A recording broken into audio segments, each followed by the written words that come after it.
Muy buenos días a todos los presentes. Me voy a permitir presentar a nuestro primer ponente del día de hoy. Voy a dar a conocer su formación académica. Maestro, resumimos un poquito su currículum, muy extenso, la expresión, mucha experiencia, mucho trabajo. Formación académica, 1979 a 1983, profesor de educación primaria de la Escuela Nacional de Maestros. De 1985 a 1991, surge como licenciado en Artes Visuales con especialidad en pintura de la Escuela Nacional de Pintura, Escultura y Grabado de La Esmeralda, INBA.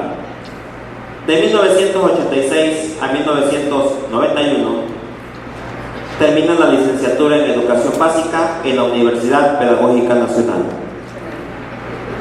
Del 2000 al 2002, termina la maestría en Ciencias de la Educación con especialidad en Investigación Educativa del Departamento de Investigación Educativa, CINVESTAD. Del 2007 al 2008, termina la especialidad en Toma de Decisiones en Gestión Educativa Federal, Facultad de Estudios Latinoamericana de Ciencias Sociales. Del 2009 al 2014, termina la maestría en Ciencias de la Educación con especialidad en Desarrollo Cognitivo del Instituto Tecnológico de Estudios Superiores de Monterrey. Del 2015 al 2016, termina la maestría en Neuropsicología y Educación en la Universidad de La Rioja, en España. Experiencia laboral. De 1983 a 1990, fue maestro de grupo de la Escuela Primaria Pública Miguel Cervantes Saavedra, en el Distrito Federal. 1994 a 1997, coordinador de docencia y catedrático de la Universidad Pedagógica Nacional. De 1997 al 2001, fue asesor nacional en el proyecto de innovación e investigación, la gestión en la escuela primaria del Fondo Mixto de Cooperación México-España. Del 2001 al 2008, director de desarrollo académico de la Dirección de Formación Continua de Maestros en Servicio.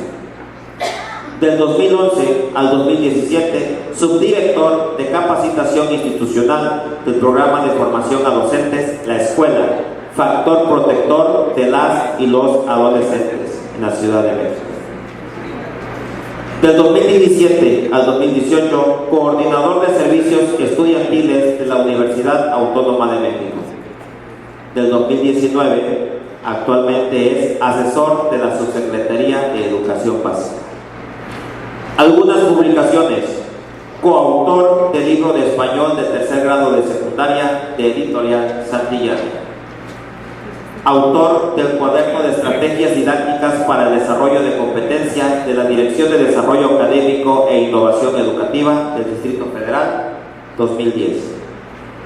Autor del curso en línea La evaluación del aprendizaje en un modelo educativo centrado en competencias, de la Dirección General de Bachilleres. Coautor del primer curso nacional para directivos primaria CEP. Coautor del cuaderno Cómo conocer mejor nuestras escuelas, el diagnóstico escolar de la serie Transformar nuestras escuelas, CEP 2007. Coautor del cuaderno El proyecto escolar, una estrategia de mejora, CEP 2007. Sin más preámbulos, pues, queda con nosotros el maestro José Gutiérrez García. Un aplauso, por favor.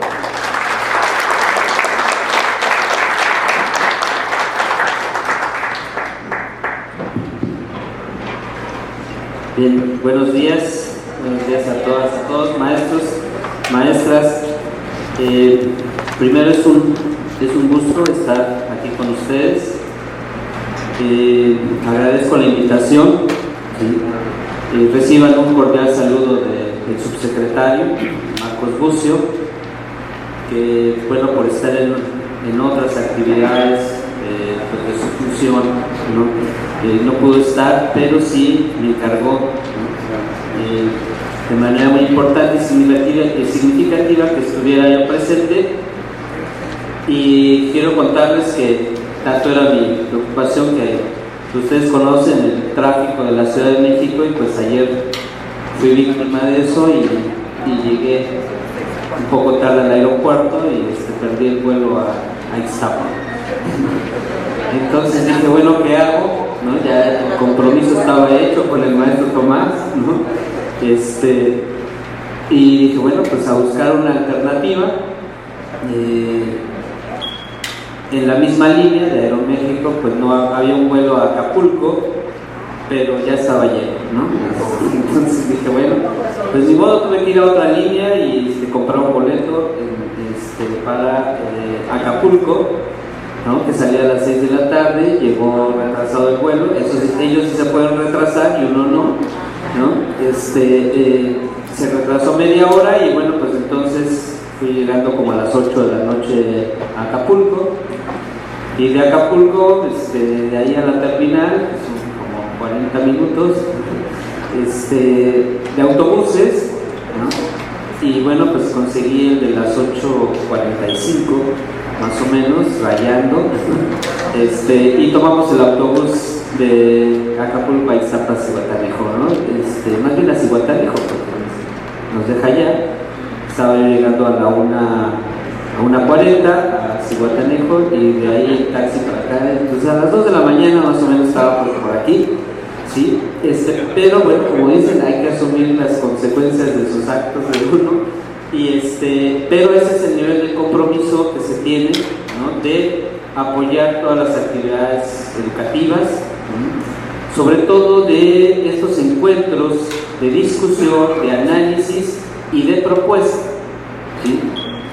Es un cambio, y eso es ahorita de lo que hablaremos, es un cambio en la política educativa.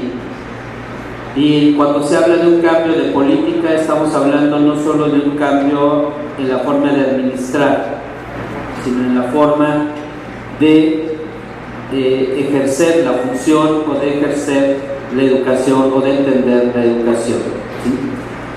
Esta nueva política, que es también una política participativa, habrá líneas generales, definiciones generales, pero también requiere de la participación de todos los maestros, ¿sí? Que conformamos el Magisterio Nacional, ¿no? Desde el maestro que está en la zona más apartada y alejada de los estados, hasta los secretarios de educación a nivel estatal y a nivel federal, ¿no? A todos nos corresponde participar y tomar decisiones desde nuestro ámbito de influencia. Entonces, de eso se trata esta plática, de ver qué definiciones hay a nivel nacional, y esto qué implica en nuestra tarea, ¿sí? Hacia dónde tendremos que caminar y qué es lo que falta por construir, ¿sí? Como se ha mencionado en los discursos, los jefes de sector son una parte, o deben ser una parte fundamental en lo que se quiere transformar en educación, o lo que se quiere también mantener, ¿no? En lo que es la educación, porque no todo es cambiar, sino también es qué debemos mantener en nuestras funciones, ¿no? Entonces, bueno, le quise poner retos y desafíos, porque si ustedes van a escuchar también una parte del discurso que está relacionado con las neurociencias, algunas cosas de las neurociencias, pues ahí mismo por la parte formativa que tengo de impulsar también estas ideas. Dicen que el cerebro humano se mueve a través de desafíos, ¿sí? Entonces quise utilizar esta palabra de retos y desafíos, porque es una invitación a que reflexionemos, analicemos y pensemos hacia dónde movernos, ¿sí? Como magisterio. Vamos a empezar a hablar un poco sobre lo que está ya en las leyes, o sea, lo que es la norma federal, nacional. En la Ley General de Educación ya se habla de la nueva escuela mexicana, Entonces todo docente, todo el que trabaja en educación, pues debe tener, ¿no?, una idea y debe conocer el marco normativo sobre el cual vamos a trabajar y a desarrollar nuestras funciones. Bien, como se ha mencionado en el discurso, pero que es importante, cómo pasar del discurso a los hechos, cómo no se convierte, porque ahí también tenemos que ser vigilantes, maestros y maestras, vigilantes de que es que ya nos vamos aprendiendo los términos, de cuáles ahora hay que decir y cuáles ya no. Eso es algo que aprendemos como maestros, ¿sí?, cuando trabajamos en distintos niveles y demás.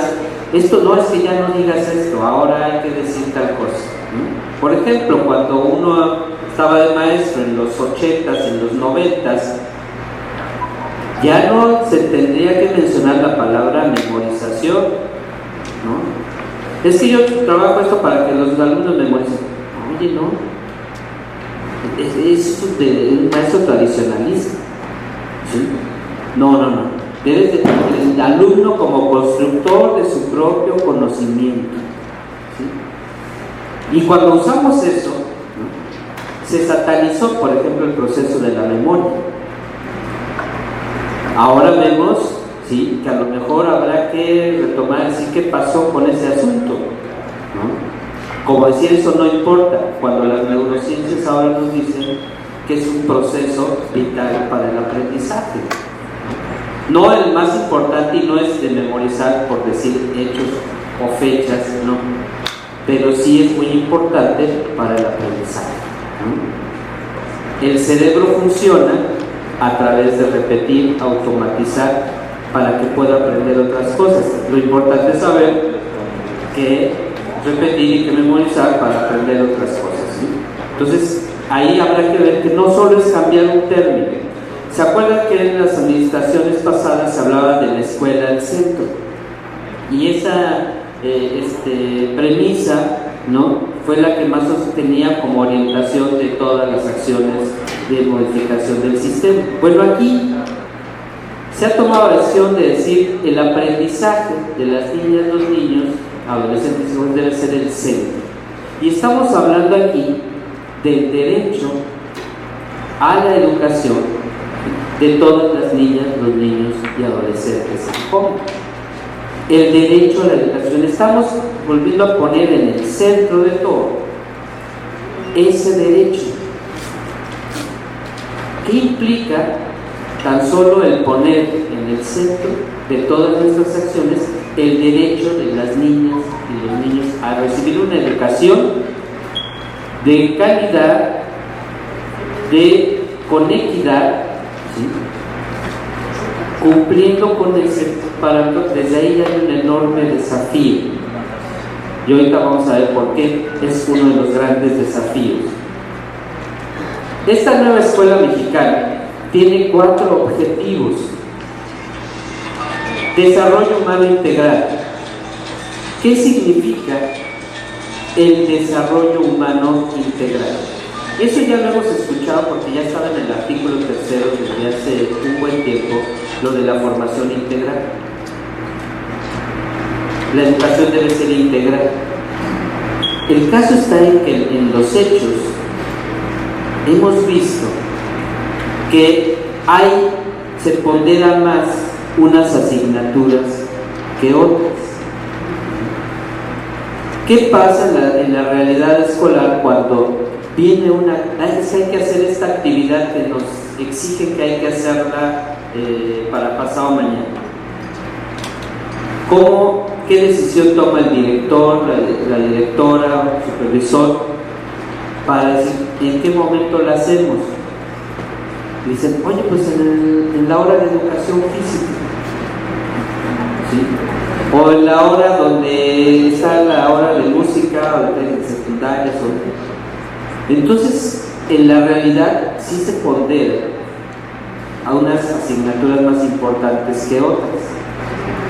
Y eso tiene que ver con una creencia, pero también con un hecho. O sea, es importante que no se pierdan clases de matemáticas o de español. En la realidad, pues hay más horas de español y de matemáticas. Hay más evaluaciones de español y matemáticas. Pero entonces, al final de la educación básica, alumno que no es muy bueno en matemáticas casi está sentenciado al fracaso en un sistema educativo que pondera la importancia de las matemáticas. No decimos que no sea importante las matemáticas, pero también hay que empezar a ver que la formación integral tiene que ver con la formación integral del ser humano, ¿sí? Y las matemáticas desarrollan una forma de pensamiento, pero también otras cosas, como la música, como la expresión plástica, la expresión corporal. Todos los que estuvimos en una normal, en la formación de las normales, teníamos todas esas asignaturas: educación física, artes plásticas, teatro, danza. No era para solo la formación del maestro, sino también para que impulse esa formación en sus salones de clase. Y de ahí la gran importancia, porque también se vendió la idea de que cualquiera podría ser maestro. No niego que pueda haber universitarios que puedan ser buenos maestros, pero la formación en las normales tenía otro sentido, ¿sí? Y uno salía mejor preparado para trabajar y formar a niños o formar a adolescentes. Entonces no se debe de perder eso. Tendríamos que hacer énfasis en esa formación integral que recibimos en las normales y empezar, porque ese es nuestro principal aporte que podamos dar los maestros normalistas. Pero el mensaje que se les dio es: mira, si sabes danza, maestro, pues allá en tus ratos libres, ¿no? O mira, ahora ya son los clubes, entonces, pero no, los clubes no, es que ya nos dieron temáticas y tienes que dar sobre matemáticas y sobre eso.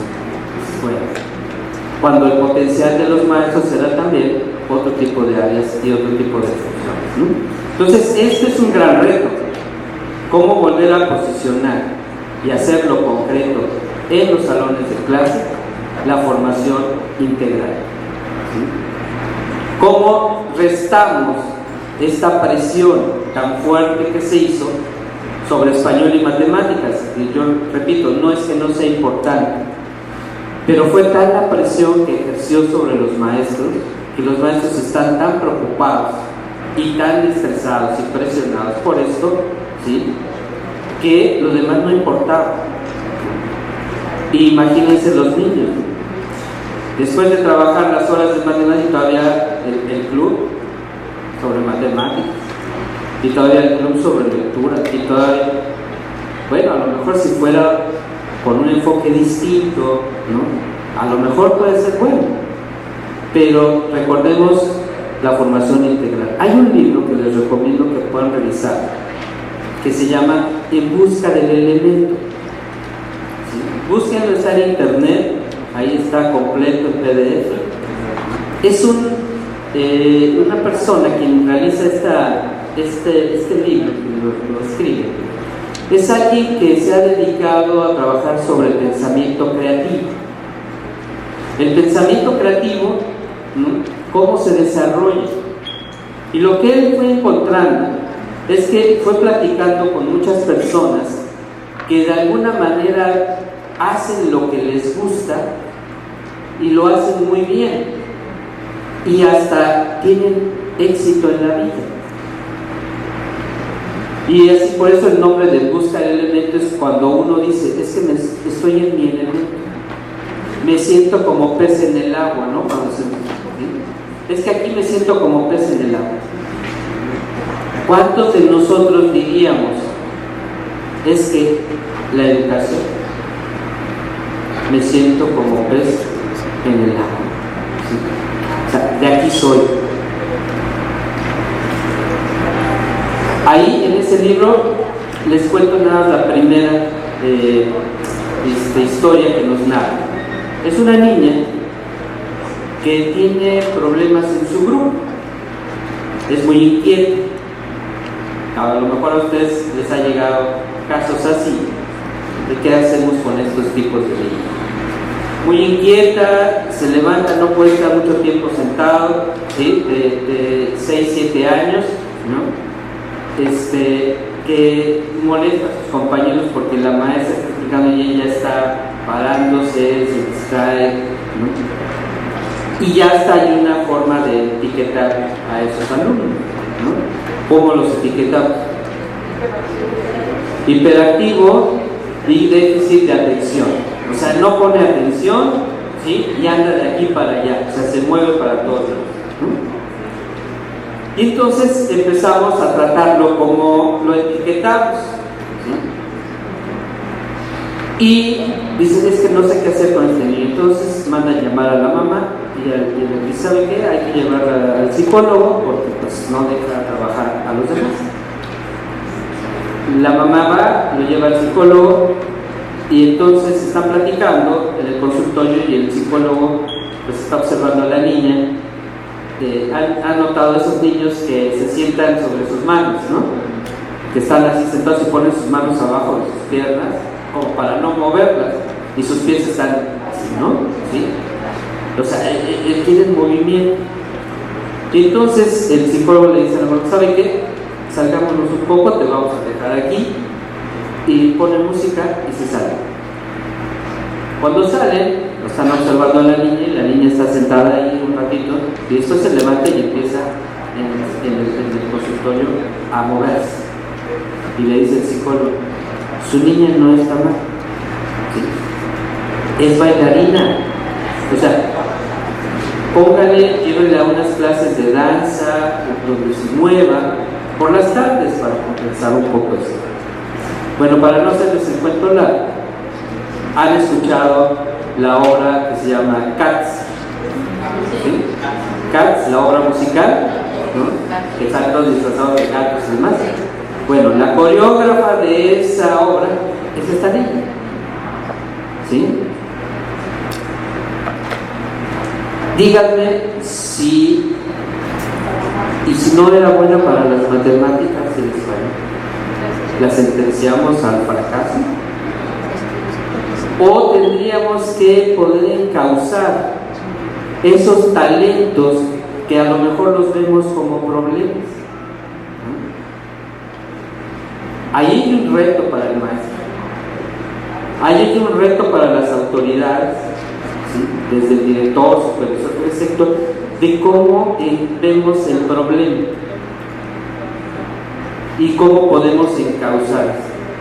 Este investigador dice, pues hace algunos años, 30, 40 años, no existía el síndrome de déficit de atención, ¿sí?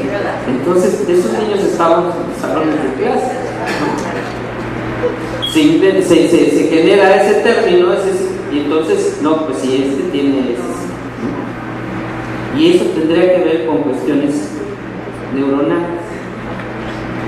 Y son muy pocos niños que realmente tienen un problema en donde no pueden controlar sus movimientos, ¿sí? Hay unas escuelas en donde generan unos pupitres con pedales, ¿no? Y con eso pueden un poco controlar, ¿no? Esta ansia de movimiento que tienen los niños. Entonces, mientras estás pedaleando, imagínense si no estás haciendo ejercicio, ¿sí? ¿No? Pero bueno, así presenta 10, 11 o 12 casos. Entonces termina diciendo, los maestros, estas personas llegaron a ser exitosas y encontrar lo que realmente les apasionaba gracias a que alguien los encauzó. Habla del otro su principal don era que se paraba de manos. Y entonces andaba ahí y era como el espectáculo en todo. Mira cómo se para de manos, bajaba los escalones de su casa parado de manos. Para un maestro quizás el alumno, oye, es que este niño, ¿no? O sea, no lo podemos comprender, nada más siempre se está parando de manos. Oye, ya no hagas tus payasadas, ¿no? A veces las mamás, deja de hacer tus payasadas, ponte Entonces, hasta que un maestro de educación física le dice: oiga, señora, ¿por qué no deja que su hijo vaya un rato al gimnasio?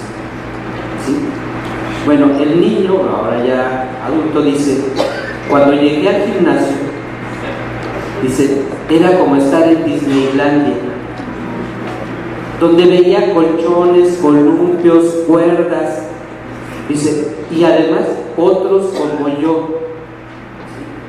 Imagínense lo que está diciendo, otros como yo, ¿no? Dice, pues les estoy hablando del gimnasta que ganó la medalla olímpica en Atenas, en las Olimpiadas que se hicieron en Estados Unidos, ¿no? Atenas, ¿no? En Estados Unidos, y está casado con Nadia Comaneci. ¿Se acuerdan de Nadia Comaneci? ¿No? Bueno, pues ahora están casados y ahora ellos están poniendo gimnasios para que los niños tengan esas opciones, ¿sí? Pero vean, así hay diferentes casos. Hay otro sobre el que dibuja los Simpsons, ¿no? O sea, que todos le decían que era pésimo para dibujar, ¿no? Y que era muy malo para eso. Pues bueno, encontró su estilo, ¿sí? ¿Cómo podemos encauzar y hacer de esta formación integral realmente un hecho completo? Y ahí tenemos un fuerte reto, ¿sí? No es fluir, incluir, encauzar y unir, ¿sí? El otro de los retos es que ustedes sabrán mucho sobre este asunto, ¿no? De cómo podemos reorientar el sistema de educación. Venimos todos, ya me estoy forzando acá, venimos todos formados de un sistema educativo que su gran preocupación, y ustedes no me dejan mentir, era la cobertura. Un sistema educativo organizado, ¿sí? Todas sus piezas, para que no faltara en la comunidad más alejada que hubiera un salón de clases o una escuela y un maestro. Así se organizó el sistema y pudimos avanzar mucho, ¿sí? En pocos años, hablando como sistema educativo, logramos casi tener una cobertura universal en ciertos niveles educativos. Pero ¿qué creen? Ese sistema también generó algunos problemas y ahora los podemos notar. Por ejemplo, hay gente de Querétaro, no, ¿verdad? Escuché de los estados, pero no, en Querétaro, pero en Querétaro un maestro, supervisor, me contaba, dice, mi papá fue de los primeros inspectores en Querétaro, eran inspectores, dice, y él traía en su saco, ¿sí?, las órdenes de presentación, y entonces iba a los pueblos más alejados, dice, y se iba a los mercados, se iba a las cantinas, ¿sí? Eran de otros tiempos, ¿no? Y veía quién sabía escribir y leer de los maestros, de las personas que estaban ahí, y decía, a ver, aquí está, ¿quieres ser maestro? Aquí está, desde mañana te presentas como maestro en la escuela tal, ¿sí? ¿Qué exámenes de admisión? O sea, nada. Tener maestros de todos lados, en todas las escuelas, en todas las aulas. Ese era un enorme reto, ¿sí? ¿Qué calidad educativa? O sea, es que haya cobertura. Y así se armó el sistema, ¿sí? ¿Funcionó en cierto momento? Claro que sí. Pero no se fue modificando y transformando, y entonces se generaron también efectos perversos. Ejemplos: cuando a veces se tenía una plaza de 40 horas, pues se fragmentaba, ¿no? Pues en vez de tener un maestro, ¿sabes qué? No, mejor 4 maestros, ¿sí? Y aquí tienes 4 horas, aquí tú 8 ya. ¿Por qué?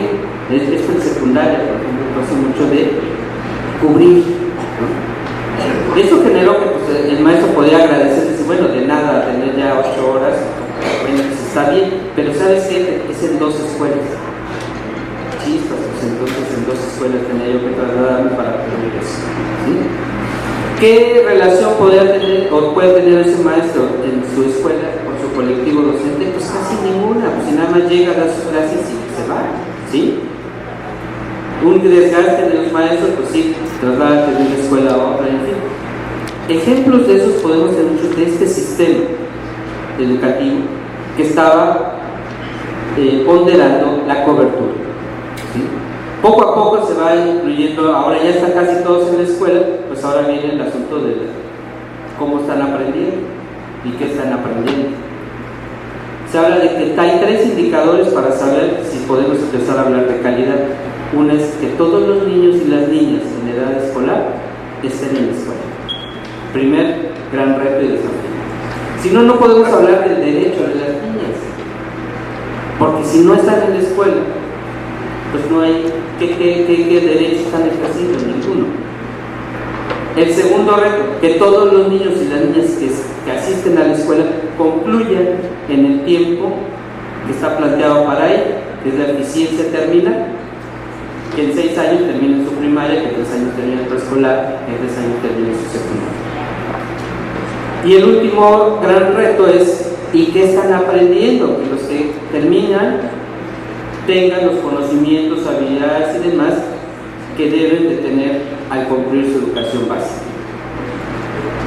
Esos indicadores de calidad de un sistema educativo. ¿Cómo evaluamos entonces nuestro sistema educativo en torno a esos 3 indicadores? ¿Sí? Para empezar a hablar del derecho de las niñas y los niños. No podemos hablarlo, como decíamos, ahora hablar del derecho, sino cómo se está traduciendo esto en nuestra realidad, ¿sí?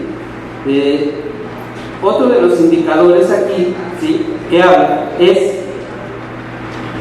cada uno de estos son enormes retos. Incidir en la cultura educativa, ¿sí? Transformar la cultura escolar. ¿Qué aprende uno cuando llega a una escuela? Uno aprende las formas, las normas, las reglas que no están escritas. Esa es la cultura escolar. No la norma ni lo que dicen los niños, sino lo que se vive en las escuelas. Ejemplo, consejos técnicos. Aunque haya guías, aunque haya documentos, si la escuela, el colectivo, tiene la idea de que eso no funciona, de que es pérdida de tiempo, de que nada más es para pelear o de que se discute pero no se hace nada, en la realidad, si existe esa idea, pues eso es lo que realmente va a darse como cultura escolar, ¿sí? En cambio, un colectivo que discutimos y resolvemos y demás, y a veces hasta hacemos a un lado la guía, pero nosotros proponemos y hacemos algo. Perfecto, ¿sí? Ese es otro tipo de cultura. Pero ¿cuál es la que permea más en las escuelas? Eso es lo que nos debe preocupar como jefes de sector. ¿Qué cultura escolar es la que está permeando en mis escuelas y en mis zonas? No decirle de nada que yo les baje una indicación, que baje esto, si la cultura escolar se mantiene igual, ¿sí? Justa Espeleta, que es una investigadora, ¿no?, ya jubilada, decía, para bien o para mal, la cultura escolar se mueve muy lentamente, ¿sí?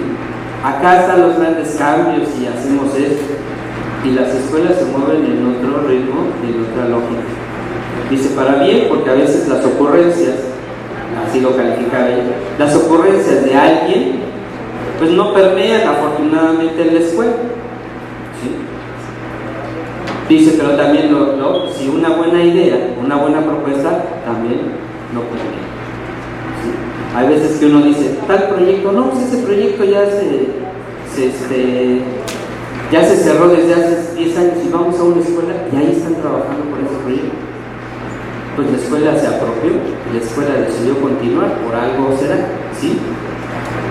¿Cómo transformamos esta cultura escolar? Entonces funciona. Pero ahora ya... Ahora, ¿cómo cambiamos?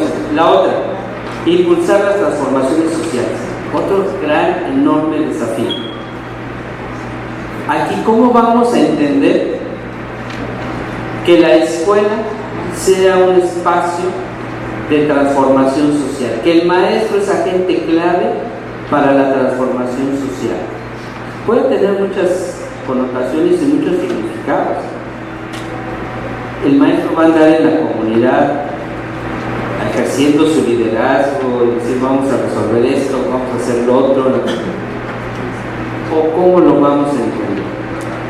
Dice Freire, el maestro o la educación va a transformar a las personas que van a transformar la sociedad.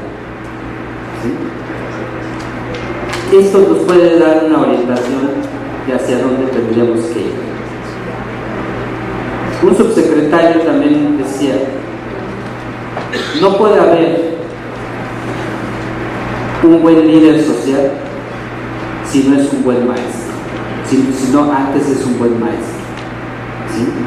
Si alguien quiere ser líder social, adelante. Ahí está el camino que puede seguir.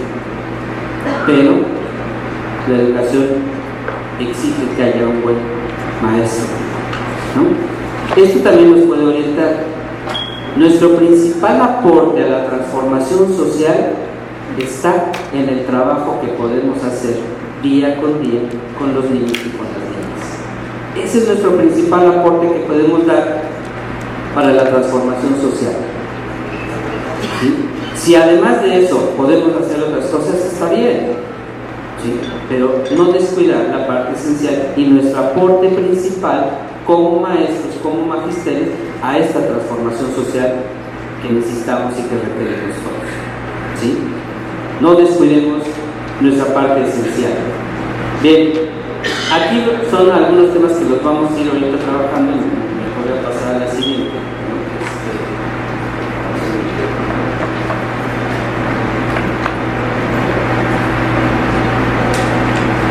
Bien, tomémoslo como premisa. La educación no es un privilegio, es un derecho. Vamos a tomar unos datos para ver si estamos cumpliendo con esto. Ya lo pasamos. ¿Podemos pasar a la siguiente, por favor? Ahí. Tomé unos datos de un estado, no está aquí representado.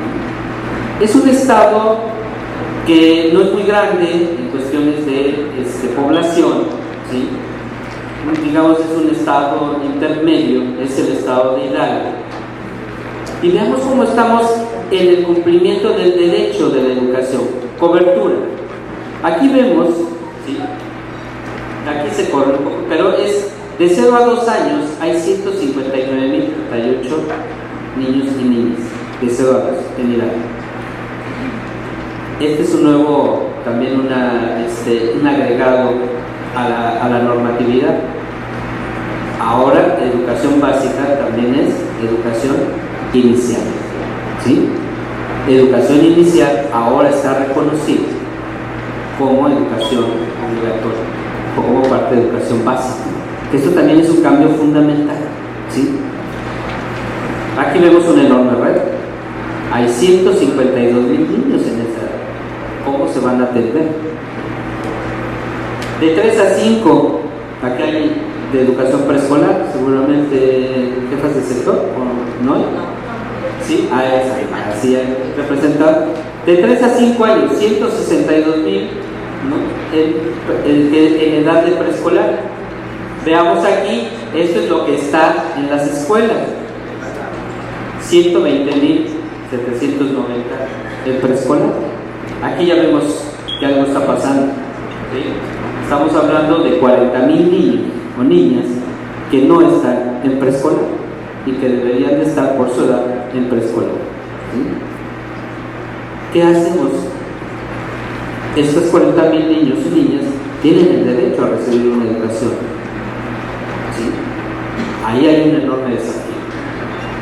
De 6 a 11 años, aquí vemos que primaria más o menos, porque también los de 12 están en primarias. Aquí casi tenemos una cobertura total, hasta más. ¿Por qué? Por las edades, ¿no? ¿Sí? Entonces, el problema, si vemos aquí el enorme desafío está en lo que sería educación inicial y preescolar, ¿no? Y de educación media ya vamos a ver cuál es el tipo de problema. La siguiente, por favor. Bien. Enorme reto. Ahí están el estado de Hidalgo. Las zonas más oscuras son las zonas de mayor marginación y pobreza. ¿Sí? Y aquí están los municipios que están por aquí, ¿no? Bueno, en esos municipios hay escuelas preescolar, primarias y secundarias. En esas, aquí están las escuelas, la mayormente son escuelas multigrado. Y lo que sucede, el sistema, y hablamos del sistema en el cual fuimos formados de la cobertura, pues está generando cuestiones de desigualdad. No puede seguir funcionando el sistema de la misma manera. Ejemplo, los maestros que egresan de las normales, recién egresados, normalmente les toca por ahí, ¿sí?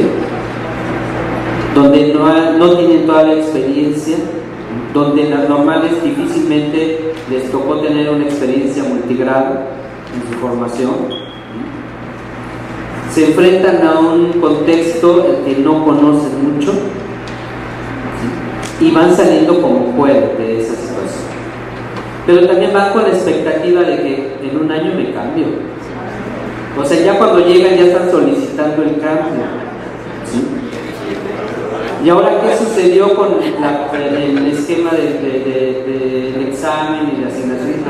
Que muchos dicen, yo, allá, no, y hubo maestras o maestros que decidieron renunciar a su plaza por no irse a estas poblaciones, ¿sí? Hay algo tienen que hacer las normales, y por eso ahora se está planteando y tenemos que regresar al asunto de la responsabilidad y el compromiso ético y profesional del docente, con un principio de equidad y con el derecho de las niñas y los niños. Imagínense que los normalistas, y muchos de nosotros quizás eran pues donde se necesiten, ¿sí? Y nuestras principales experiencias formativas fueron en esos lugares, ¿sí? Y las más gratificantes, ¿sí? Las más duras, pero las más gratificantes. Hay algo que tienen que hacer las normales para volver a construir esta identidad profesional, de no dar lo mismo a todos, sino dar más a quien más lo necesita. Y ahí les pedimos un apoyo, porque ya decíamos cómo construir. Ustedes conocen las entrañas del sistema.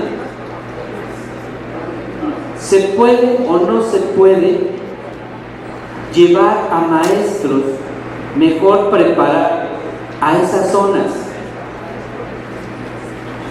Maestros con menos experiencia en esas zonas genera desigualdad. Maestros con situaciones laborales más precarias que otros. No, muchos están por contrato. Díganme cómo pueden generar arraigo en esa comunidad si dice, me dieron un contrato de 3 meses o de 6 meses, entonces ni siquiera del ciclo escolar, ¿sí? Y hay maestros que trabajan sin un sueldo y ahí están con la idea de que bueno, a lo mejor después les pueden dar.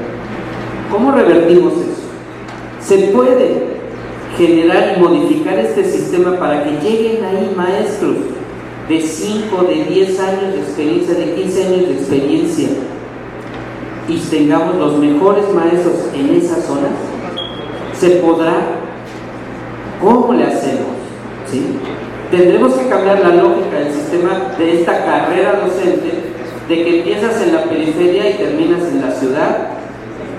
Los maestros mejor preparados, los maestros con más experiencia están en la ciudad, en lo general. ¿sí? O sea que, pues como que están al revés las cosas. A lo mejor los que menos cobran, los que están en situaciones más precarias, están en las zonas más precarias. ¿Cómo revertimos eso? A través de proyectos, de convocar a maestros interesados en trabajar en esas zonas por 3 años y con una compensación que valga la pena para ese maestro. Lo que vas a ganar en 3 años, ¿sí? Es lo que vas a ganar en 6 en donde estás.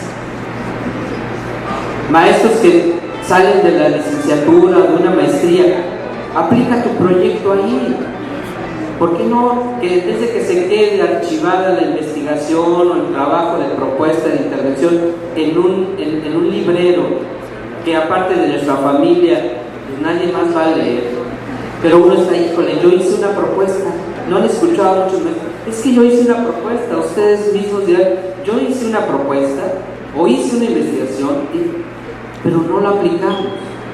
¿Cómo hacemos para que en esas zonas lleguen las mejores experiencias de innovación, ¿sí? De investigación y de trabajo? El primer gran reto es ese: ¿cómo le hacemos, maestros? Y ahí creo que sería una pregunta interesante que ustedes podrían reflexionar sobre ellas. ¿Cómo revertimos eso? ¿Cómo podemos hacerlo? Ustedes conocen la dinámica de trabajo y si es posible o no, ¿sí? Que esos maestros pudieran estar ahí. Bien, la siguiente, por favor. Aquí vemos la primaria en niveles de reprobación y abandono escolar. Vemos que más o menos se ha mantenido, pues, casi no reprueban y casi no desertan en primaria, ¿sí?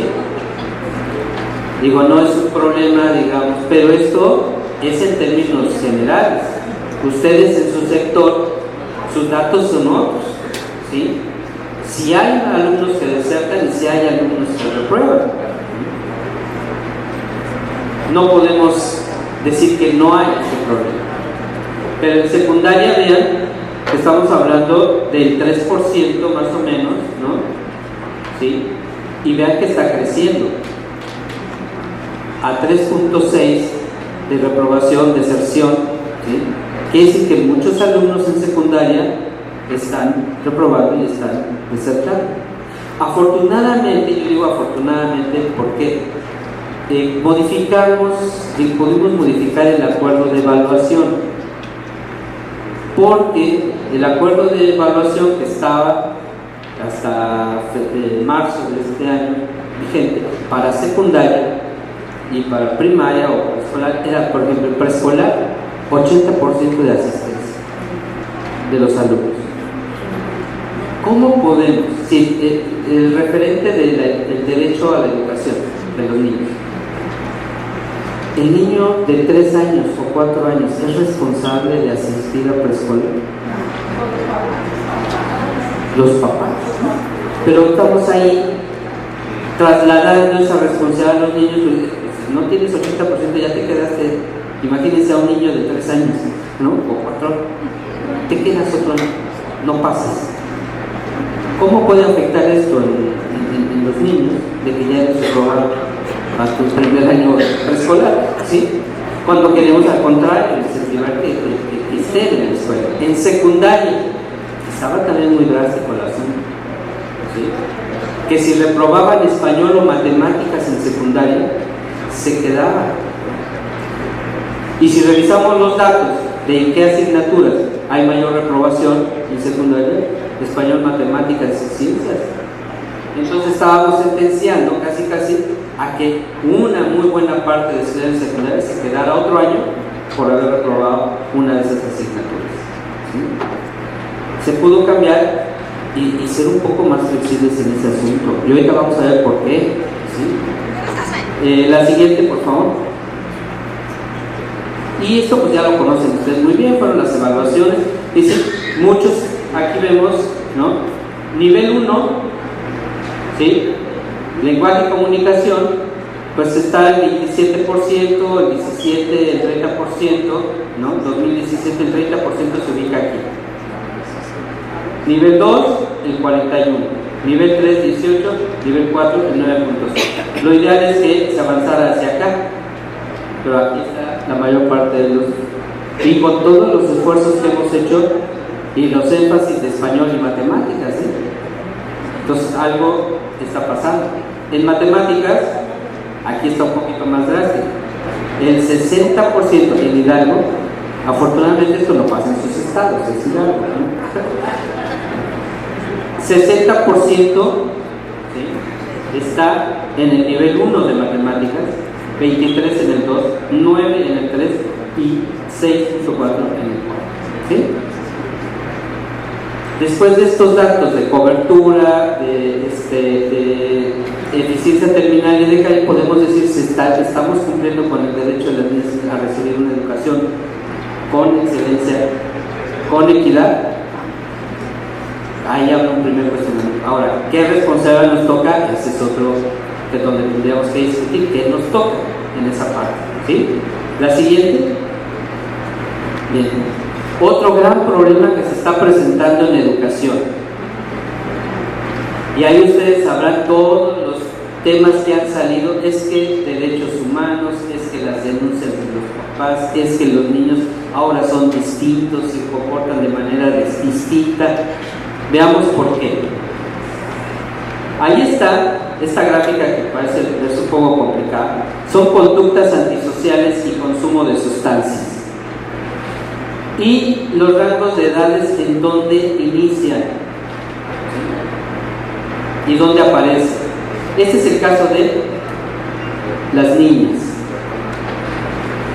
De los 10 a los 19 años, vean cómo crece exponencialmente este tipo de conductas. ¿Sí? Estamos hablando de alumnos de quinto, de primaria, hasta media superior. ¿Sí? Pero aquí están los adolescentes, ¿ven? Y aquí algo que nos debe de llamar la atención: situaciones de abuso sexual en las niñas. Vean desde qué edades aparecen. ¿Sí? Esto es una situación que está presente en nuestras escuelas. Son alumnos que traen estas problemáticas y que están en nuestras escuelas. Y eso es otro de los casos que tendríamos que... ¿Qué hacemos como maestros, como directivos? ¿Los consideramos o no? Este es el tema de la inclusión, este es el tema de reconocer a cada niño como un sujeto con problemas, con intereses, con necesidades distintas. ¿Podemos hacerlo? ¿Sí? La siguiente, este es el caso de las niñas. Ahora veamos el caso de los niños. Vean, casi la misma dinámica. ¿Sí? Y también está presente el abuso sexual. ¿Sí? Menos en las niñas, pero sí. Así estamos conformando nuestros grupos en las escuelas, con estas situaciones. Quizás en nuestra época, cuando estábamos de maestros frente a grupo y todo eso, los teníamos, pero algo pasaba que no estaban tan presentes, no eran tan significativos quizás, ¿no? Algo pasaba, quizás a lo mejor los papás tenían otra función, ¿sí? Pero el caso está en que esto ha ido creciendo y le está afectando, y mucho tiene que ver con lo que hacen los directores y los supervisores, que una denuncia, y les quita tiempo de lo que sería lo académico, porque dicen algunos supervisores, es que ya soy más de jurídico, me la paso en el MP, ¿sí? Entonces, pero algo tenemos que hacer, ¿sí?, para afrontar de mejor manera este desafío. La siguiente.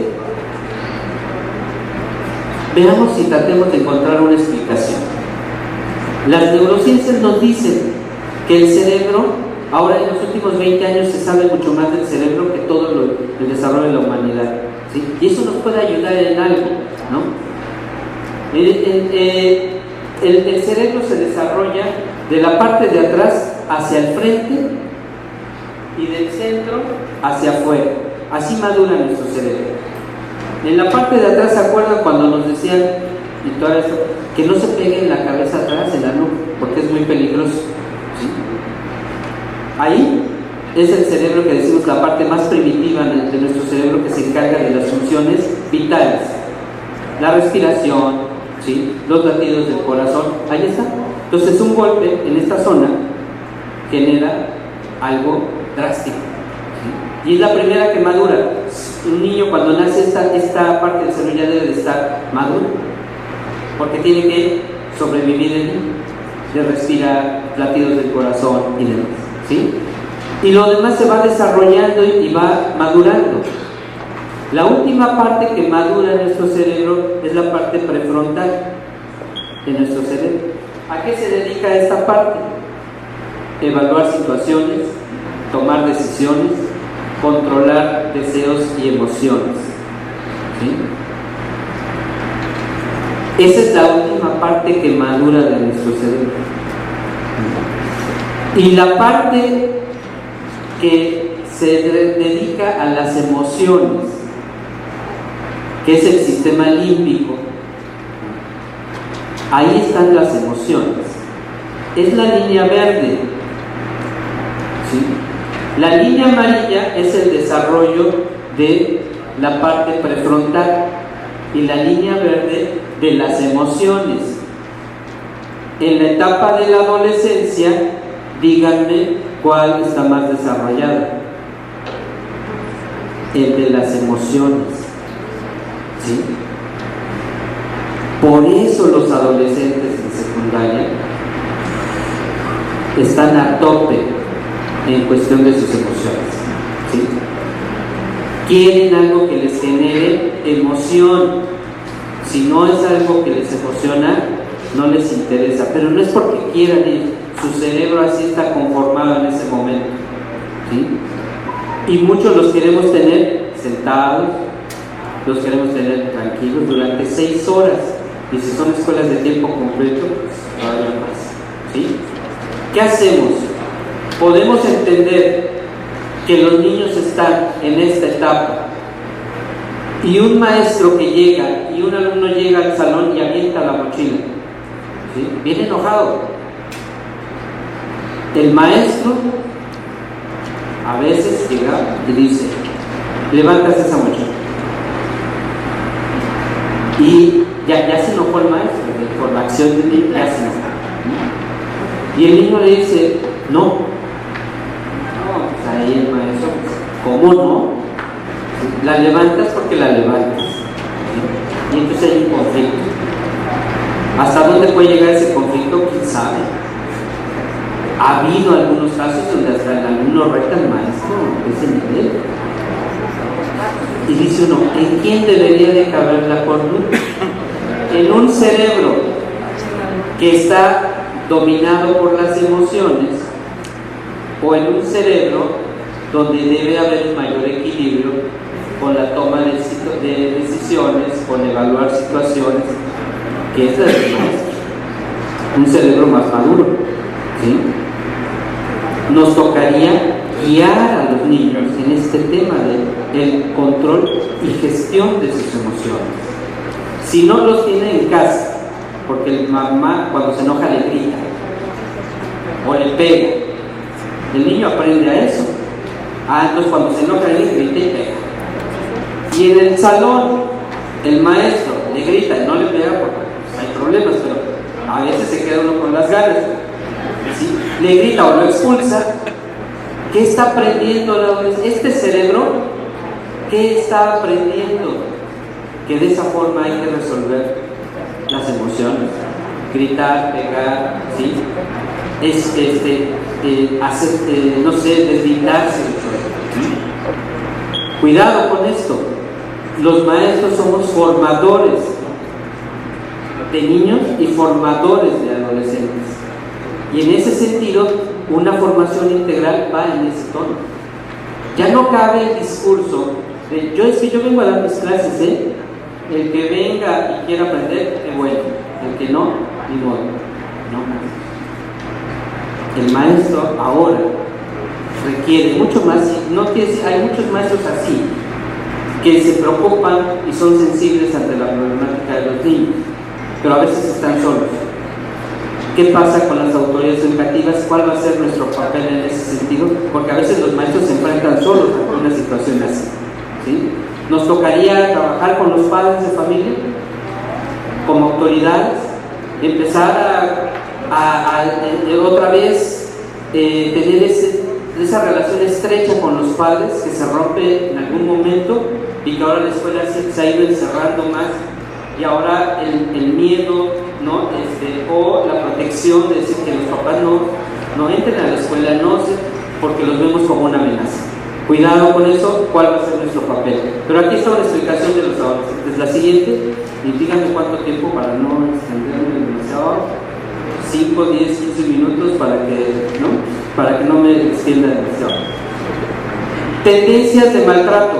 Bueno, pues aquí vemos algunos datos, ¿sí? El más es la emocional, ¿sí? El maltrato emocional. Estas son encuestas a adolescentes, ¿sí? La siguiente. Situaciones familiares que afectan a los niños o a los adolescentes. Una, que mis padres se lastimen, la separación de mi familia, que mi mamá no tenga dinero en estos momentos y que mi papá no nos ayude. Cuando me drogo y me agarra la patrulla, me preocupo mucho por mi mamá. Me hacen sentir que soy muy poca cosa a mis padres. Estas son las preocupaciones de adolescentes y que así llegan a la escuela, con estas preocupaciones. ¿Se imaginan el maestro que no es sensible ante esto y llega y dice, matemáticas, todos pongan atención? El cerebro de estos adolescentes está en otro lado, está con otras preocupaciones, ¿sí? No está dispuesto para aprender, le preocupan otras cosas para él en ese momento más importantes, ¿sí? La siguiente, veamos lo que pasa en la escuela. El no poder terminar la escuela.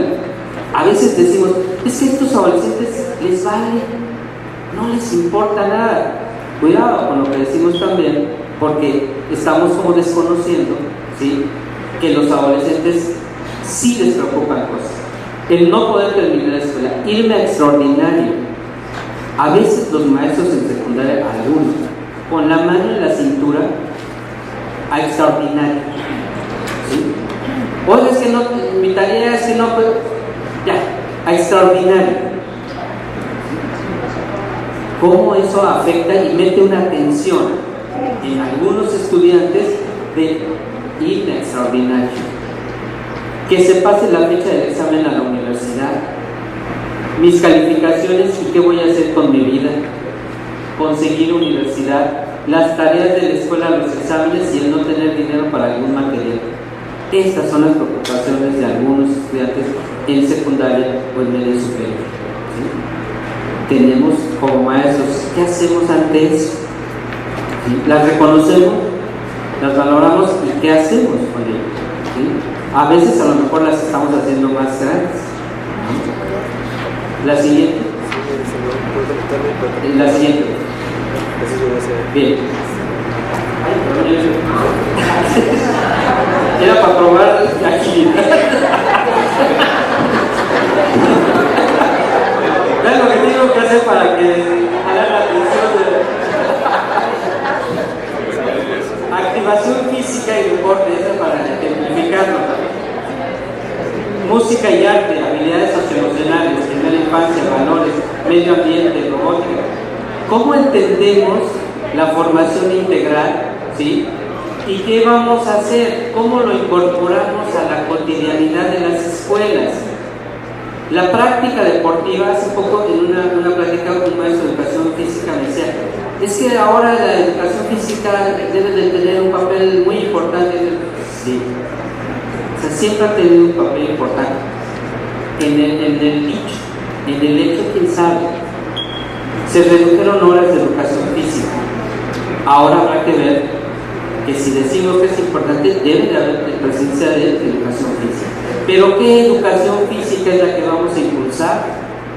Yo le decía al maestro, yo recuerdo maestros que están desde la sombra, ahora ya hay, ¿no?, están estos techos, pero desde la sombra, desde ahí con su silbato, les lanzaba la pelota y bueno, 2 equipos y ahí pónganse a jugar, ¿no? ¿Sí? ¿ese maestro de educación física es el que requerimos de más horas? Tendríamos que pensar en un maestro de educación física distinto, ¿sí? Los maestros de educación física también decían, trabajamos con maestros de educación física en un proyecto de quienes generaban mayor confianza con sus estudiantes, y los maestros de educación física en secundaria decían, no, nosotros nos llevamos muy bien con los alumnos. Cuando hicimos la encuesta a los estudiantes de 200 secundarias, créanme que los maestros de educación física no aparecían, muy poco, ¿sí? Que los alumnos reconozcan al maestro como alguien que genera confianza para decirle su problema, para platicar mal. Ustedes ya ¿qué maestros de algunas asignaturas generaban mayor confianza? ¿Cuáles creen que sean? ¿Cuál consideran que pensaría que son los que generan más confianza? En términos generales, porque hay de todo en las asignaturas, pero hay unos que tienen mayor tendencia. Que los maestros de matemáticas salieron muy presentes, y los de ciencias. Pero ¿saben qué? Cuando entrevistamos a los maestros, 50 maestros que salían con las frecuencias más altas de reconocimiento de sus alumnos. ¿Cómo se caracterizaban ellos? Y una de las cosas que decían ellos es: yo soy un maestro exigente. ¿Cómo? O sea, los alumnos los reconocen como alguien de cercanía. Dice: soy exigente, pero no autoritario. Yo pongo reglas, ¿sí? Y se cumplen. Yo le exijo a cada quien lo que puede dar, y amo mi profesión. Esas palabras encierran mucho de por qué los alumnos lo reconocen. Maestros que ponen límites. Los adolescentes, aunque les gusta romper los límites y las reglas, necesitan límites. Es parte de su formación, ¿sí? Pero que no sea autoritario. Dice: me escucha y no me juzga. Otro asunto muy importante: me escucha y no me juzga. A veces lo primero que hacemos los adultos es juzgar al adolescente. Te dije que no lo hicieras, yo ya te había, pues, maestro, o sea, no te vuelvo a contar, ¿sí? O sea, quería que me escucharas, ¿no? La siguiente: algunas premisas que tenemos que tener presentes y que sean parte de la discusión de hacia dónde tendremos que caminar juntos. Nuestro cerebro cambia y es único. ¿Qué quiere decir esto? Cada cerebro de los niños y el nuestro se ha ido conformando de manera única, distinta, porque todos tenemos experiencias de vida distintas, ¿sí? Entonces la forma de organización de nuestro cerebro es distinta entre cada uno de nosotros, ¿sí? Cuando entramos a un grupo con niños, cada cerebro es distinto. No puedo tratarlos de la misma manera. Algunas cosas quizás, pero otras tengo que ver que cada uno ha tenido experiencias muy distintas. Ahorita yo he tocado distintos temas y todos ustedes tienen ideas diferentes sobre eso por la vida que han tenido, profesional, personal y demás. Reconozcamos eso que está presente en las escuelas. Cada escuela es distinta por los maestros que están ahí. Cada zona es distinta, ¿sí? Por los cerebros que están ahí las personas, ¿sí? Cómo lo reconocemos y cómo encauzamos cada una de estas cosas. Las emociones importan, tanto con los niños como con los maestros. No sé si recordarán, también había un lema entre los docentes que decían: yo dejo mis problemas afuera cuando entro al salón de clase. Pues ¿qué creen? No se puede, ¿eh? No se puede. Uno entra con toda su emoción adentro del grupo, ¿sí? Está comprobado que el 80% de decisiones que tomamos en un día son dirigidas por nuestras emociones, no por la parte racional. Imagínense, ¿sí? ¿Cómo viene uno vestido? Bueno, a veces por el protocolo, pero a veces uno se va por el cuello o por... Hoy me voy a poner ¿por qué lo elegí? Algo así que quería yo decir. no por la parte necesariamente racional, ¿sí? La novedad alimenta la atención. Algo diferente que suceda en las zonas escolares, en las escuelas, en el salón de clase. El ejercicio físico mejora el aprendizaje, la práctica continua permite progresar, ¿sí? No siempre vamos a estar innovando. Tenemos que generar prácticas, ¿sí?, como una rutina, pero que me permita innovar sobre esa rutina que tengo ya de trabajo, ¿sí? No es estar cambiando. Eso genera también quizás un desorden. El arte mejora el cerebro. ¿Cómo le hacemos para fomentar la expresión artística en las escuelas? ¿Sí? Y no es que salgan músicos o que salgan pintores, ¿no?, que practiquen diferentes lenguajes de expresión. ¿Sí? Eso sería lo más importante. ¿Por qué? Porque nos ayuda a expresar emociones y sentimientos, ideas, y somos seres sociales. ¿Sí? Aquí somos seres sociales significa que tenemos que estar con el otro en una interacción con los otros. ¿Cómo fomentamos eso? Cuando había también la premisa, ¿no? Ustedes recordarán, quizás ya cambió, pero decían que no estén juntos los maestros, ¿sí?, porque empiezan a grillar, ¿sí? Esos maestros que están ahí ya están grillando, ¿sí? Se veía como algo que no está bien. Igual con los niños, a ver, esos niños dejan de estar platicando.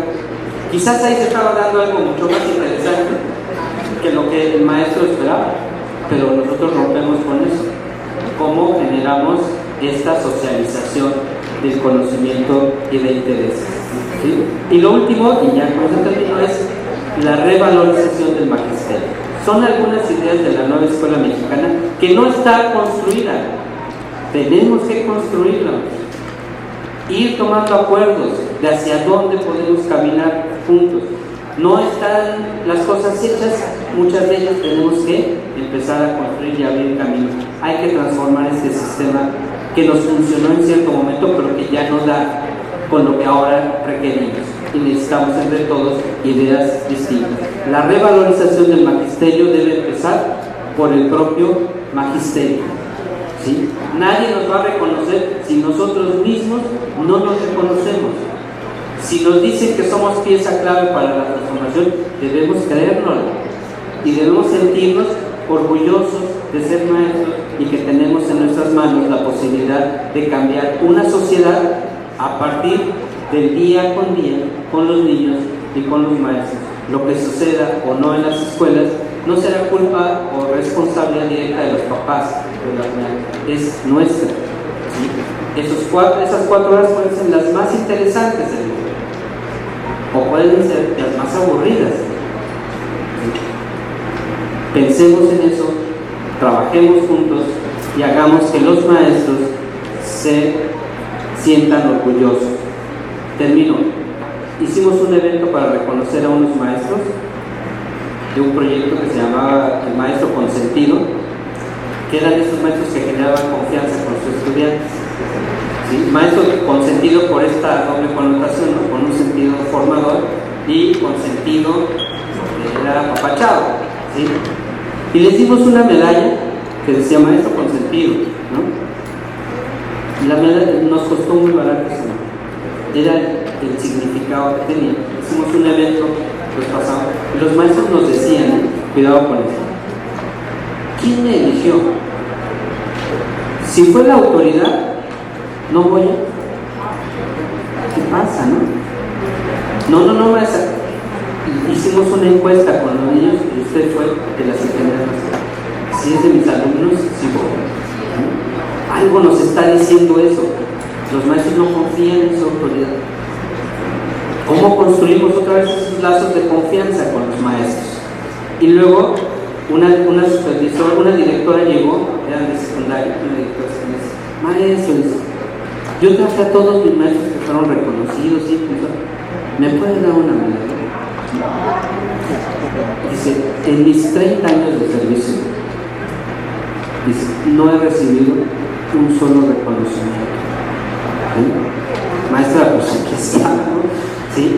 Pero lo que significa reconocer a quien nos ha reconocido en nuestra trayectoria. Hay una cultura del reconocimiento entre los maestros. ¿Cómo la impulsamos? Desde la autoridad de jefe de sector, de zona, de aquellos maestros que están haciendo un buen trabajo, reconozcamos. Si hacemos ceremonias cada semana, aquí maestros queremos reconocer a la maestra o al maestro que ha hecho esto, que se vuelva un rasgo de una nueva cultura del reconocimiento al maestro. Y si empezamos entre nosotros mismos, pues qué mejor. Y no, ya del reconocimiento a los estudiantes pues vendrá, ¿sí? Pero primero fortalezcámonos como magisterio reconociendo nuestro trabajo, ¿sí? Hay muchas historias de vida, quizás a ustedes también quizás les ha tocado, dignas de ser reconocidas y que pasan desapercibidas en el sistema educativo. No sigamos con eso, ¿sí? Preocupémonos y seamos sensibles a estas trayectorias profesionales de los maestros. Esta es la nueva escuela mexicana o algunos aspectos de la nueva escuela mexicana. Muchas gracias.